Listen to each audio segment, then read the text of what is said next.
அதிகாரம் 5.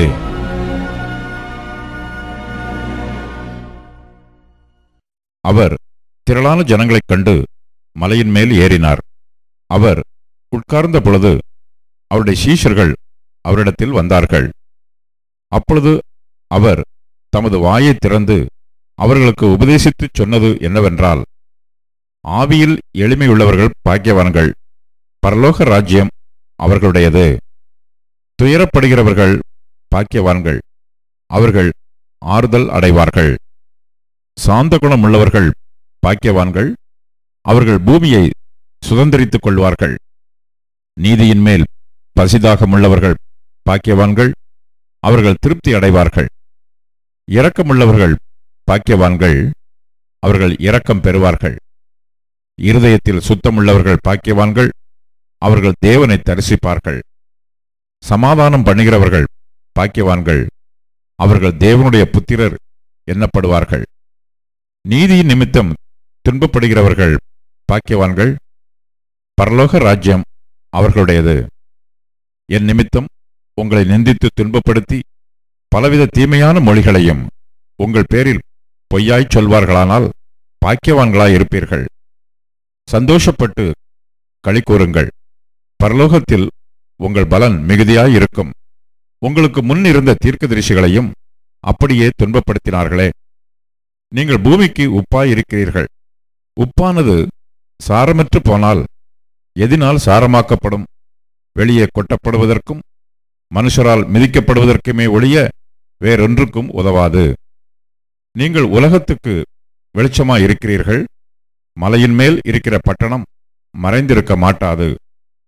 விளக்கை கொளுத்தி மரக்காலால் மூடி வைக்காமல் விளக்கு தண்டின் மேல் வைப்பார்கள். அப்பொழுது அது வீட்டிலுள்ள யாவருக்கும் வெளிச்சம் கொடுக்கும். இவ்விதமாய் மனுஷர் உங்கள் நற்கிரியைகளைக் கண்டு பரலோகத்தில் இருக்கிற உங்கள் பிதாவை மகிமைப்படுத்தும்படி உங்கள் வெளிச்சம் அவர்கள் முன்பாக பிரகாசிக்க கடவது.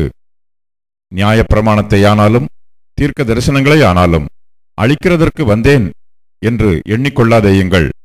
அழிக்கிறதற்கு அல்ல, நிறைவேற்றுகிறதற்கே வந்தேன்.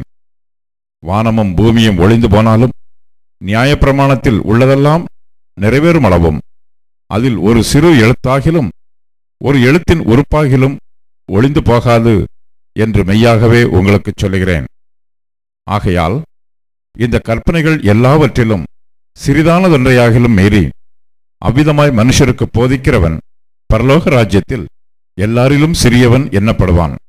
இவைகளை கைக்கொண்டு போதிக்கிறவனோ பரலோக ராஜ்யத்தில் பெரியவன் எண்ணப்படுவான். வேதபாரகர் பரிசேயர் என்பவர்களுடைய நீதியிலும் உங்கள் நீதி அதிகமாயிராவிட்டால் பரலோக ராஜ்யத்தில் பிரவேசிக்க மாட்டீர்கள் என்று உங்களுக்கு சொல்லுகிறேன். கொலை செய்யாதிருப்பாயாக என்பதும் கொலை செய்கிறவன் நியாய தீர்ப்புக்கு ஏதுவாயிருப்பான் என்பதும் பூர்வத்தாருக்கு உரைக்கப்பட்டதென்று கேள்விப்பட்டிருக்கிறீர்கள். நான் உங்களுக்கு சொல்லுகிறேன், தன் சகோதரனை நியாயமில்லாமல் கோபித்துக் கொள்பவன் நியாய தீர்ப்புக்கு ஏதுவாயிருப்பான்.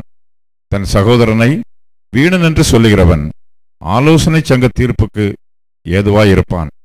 மூடனே என்று சொல்லுகிறவன் எரி நரகத்துக்கு ஏதுவாயிருப்பான்.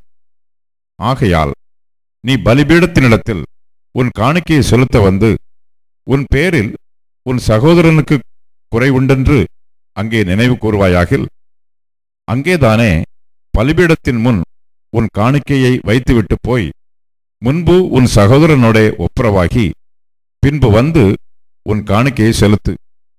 எதிராளி உன்னை நியாயாதிபதியினிடத்தில் ஒப்புக்கொடாமலும் நியாயாதிபதி உன்னை சேவகனிடத்தில் ஒப்புக்கொடாமலும் நீ சிறைச்சாலையில் வைக்கப்படாமலும் இருக்கும்படியாக நீ உன் எதிராளியோடு வழியில் இருக்கும்போதே சீக்கிரமாய் அவனுடனே நல்மனம் பொருந்து. பொருந்தாவிட்டால் நீ ஒரு காசும் குறைவின்றி கொடுத்து தீர்க்க மட்டும் அவ்விடத்திலிருந்து புறப்பட மாட்டாய் என்று மெய்யாகவே உனக்குச் சொல்லுகிறேன். விபச்சாரம் செய்யாதிருப்பாயாக என்பது பூர்வத்தாருக்கு உரைக்கப்பட்டதென்று கேள்விப்பட்டிருக்கிறீர்கள். நான் உங்களுக்குச் சொல்லுகிறேன், ஒரு ஸ்திரீயை இச்சையோடு பார்க்கிற எவனும் தன் இருதயத்தில் அவளோட விபச்சாரம் செய்தாயிற்று. உன் வலதுகண் உனக்கு இடறல் உண்டாக்கினால் அதை பிடுங்கி எறிந்து போடு. உன் சரீரம் முழுவதும் நரகத்தில் தள்ளப்படுவதை பார்க்கிலும் உன் அவயவங்களில் ஒன்று கெட்டுப்போவது உனக்கு நலமாயிருக்கும். உன் வலதுகை உனக்கு இடறல் உண்டாக்கினால் அதை தரித்து எறிந்து போடு. உன் சரீரம் முழுவதும் நரகத்தில் தள்ளப்படுவதை பார்க்கிலும் உன் அவயவங்களில் ஒன்று கெட்டுப்போவது உனக்கு நலமாயிருக்கும். தன் மனைவியை தள்ளிவிடுகிற எவனும் தள்ளுதற் சீட்டை அவளுக்கு கொடுக்க கடவன் என்று உரைக்கப்பட்டது. நான் உங்களுக்கு சொல்லுகிறேன், வேசித்தன முகாந்திரத்தினால் ஒழிய தன் மனைவியை தள்ளிவிடுகிறவன் அவளை விபசாரம் செய்ய பண்ணுகிறவனாயிருப்பான். அப்படி தள்ளிவிடப்பட்டவளை விவாகம் பண்ணுகிறவனும் விபசாரம் செய்கிறவனாயிருப்பான். அன்றியும் பொய்யானை இடாமல் உன் ஆணைகளை கர்த்தர் முன்னிலையாய் செலுத்துவாயாக என்று பூர்வத்தாருக்கு உரைக்கப்பட்டதென்று கேள்விப்பட்டிருக்கிறீர்கள்.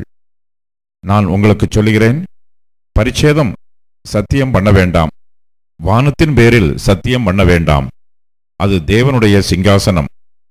பூமியின் பேரிலும் சத்தியம் பண்ண வேண்டாம், அது அவருடைய பாதபடி. எருசலேமின் பேரிலும் சத்தியம் பண்ண வேண்டாம், அது மகாராஜாவினுடைய நகரம். உன் சிரசின் பேரிலும் சத்தியம் பண்ண வேண்டாம், அதன் ஒரு மயிரையாவது வெண்மையாக்கவும் கருப்பாக்கவும் உன்னால் கூடாதே. உள்ளதை உள்ளதென்றும் இல்லதை இல்லதென்றும் சொல்லுங்கள். இதற்கு மிஞ்சினது தீமையினால் உண்டாயிருக்கும். கண்ணுக்கு கண், பல்லுக்கு பல் என்று உரைக்கப்பட்டதை கேள்விப்பட்டிருக்கிறீர்கள். நான் உங்களுக்கு சொல்லுகிறேன், தீமையோடு எதிர்த்து நிற்க வேண்டாம். ஒருவன் உன்னை வலது கன்னத்தில் அறைந்தால் அவனுக்கு மறு கன்னத்தையும் திருப்பிக் கொடு. உன்னோட வழக்காடி உன் வஸ்திரத்தை எடுத்துக்கொள்ள வேண்டும் என்று இருக்கிறவனுக்கு உன் அங்கியையும் விட்டுவிடு. ஒருவன் உன்னை 1 மைல் தூரம் வர பலவந்தம் பண்ணினால் அவனோட 2 மைல் தூரம் போ. உன்னிடத்தில் கேட்கிறவனுக்கு கொடு. உன்னிடத்தில் கடன் வாங்க விரும்புகிறவனுக்கு முகங்கோணாதே. உனக்கு அடுத்தவனை சிநேகித்து உன் சத்துருவை பகைப்பாயாக என்று சொல்லப்பட்டதை கேள்விப்பட்டிருக்கிறீர்கள்.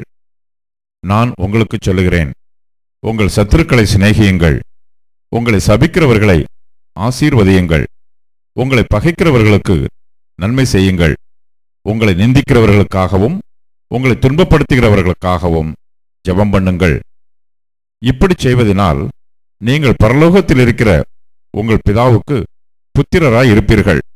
அவர் தீயோர் மேலும் நல்லோர் மேலும் தமது சூரியனை உதிக்க பண்ணி நீதியுள்ளவர்கள் மேலும் அநீதியுள்ளவர்கள் மேலும் மழையை பெய்ய பண்ணுகிறார். உங்களை சிநேகிக்கிறவர்களையே நீங்கள் சிநேகிப்பீர்களானால் உங்களுக்கு பலன் என்ன? ஆயக்காரரும் அப்படியே செய்கிறார்கள் அல்லவா? உங்கள் சகோதரரை மாத்திரம் வாழ்த்துவீர்களானால் நீங்கள் விசேஷித்து செய்கிறது என்ன?